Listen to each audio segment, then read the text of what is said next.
Hello everyone and welcome back to Dragoonster. The French have had a bit of a falling over. I'm making it worse. And they've not much has happened with them. I think the Grenadiers have got their wood. I can't remember what I did last time, but what I've done with these guys. I've used some of the brown. We've got the gold and we've got the gold. So they're kind of, the plates on their shakos are now gold. There we go. So that's happened. But the main thing I was working on has been predominantly this pike unit. Because I might be having a big-ish game tomorrow. Kind of bigger than I've normally had. And I wanted to get those guys done so I could use them because it was pike and shot we were thinking of doing. And for the pike and shot, I've also gotten my artillery done. Just need to glue those to a base, so I'll do those slightly later. I've done a lot of work and a lot of painting over this week just to try and get a decent force done. My Teutonic Knights, I think they've now got all their metal on, and now it's mainly for these guys. It's working on the horses. So it's what color choosing the color of the horses and then doing the leather as well for those guys. Pike and shot was the artillery. The pike units. I'm not really overly fussed with doing a load of muskets. I do have some metal muskets. They came with the Swedish cavalry box, but I don't feel like they're really urgent because I can kind of just sneakily use some of the British. I did glue together some cavalry, which I don't think I've painted particularly well, which I think might be because I put them on I sprayed them white, and I'm kind of thinking that maybe white's only good if like the Teutonic Knights, they're predominantly white. These guys I don't think have worked out particularly well. I don't think. However, just behind them, I think Gustavus Adolphus has come out wonderfully. In my view, I'll move him up a bit. There we go. He's got his little kind of lacy ruff type thing, which I think he's got in a lot of the pictures of him. He's on his brown horse charging in. I do really like him. I think he's probably the best one. The model I've painted the best out of all the ones since kind of getting back into miniatures. I think he's my best so far.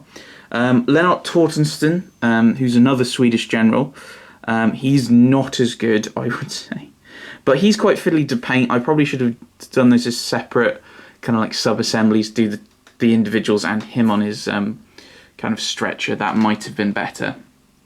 So one thing I did do is I used some Agrax Earthshade predominantly on Gustavus's face or on a few faces just to kind of give them the that kind of structure you need and the shading, which is good. And speaking of finished models, I think I'm done with Simo Roja here, our White Death. Eventually it'll clear up. Again, I used Agrax Earthshade on him as well to give him some shading. I then kind of dry brushed over his white coat with the white. So it's still got some of the shade underneath, he says. It's still got some of the shading, but it comes out kind of the white is kind of covered over the kind of staining that happens with it. So I'm quite happy with the way he's come out. I'm happy with the artillery pieces. Maybe less so with the crew. I'll be honest. And the pike, I've just kind of got them done. I actually came back to them because I've been working on them before. And so there's some guys in kind of a darker blue, some guys in a lighter blue, and some guys in grey. And I think what I'm going to do with that is I think I'm going to base them as their colours together. And then the next few kind of pike units I do, I'll do 2 in the light blue, and then I'll have 1 light blue regiment or unit. And then the darker blue, I don't know what I'll do with the other 2. But that'll leave me 2 guys, so I might do 2 in the grey or 2 in the dark blue, or I might mix and match, or do 1 of each, and then the other one is 2 and 2, just to try and make sure that I've actually that I have units that are almost kind of uniform. Because the units probably were uniform, but the armies were less likely to be uniform. I think it was the Covenanters in the Bishops' War, I think, that started having like an army uniform, and then obviously the new model army really made it a thing with red. So that's a lot of these guys done. I've painted on the greatcoats for these Frenchmen, along with our marshal here. Originally, I was thinking of just trying to get these guys done, but then I thought actually it might be really good to get a big army done, or a lot of the forces done. I really wanted to get these artillery pieces done.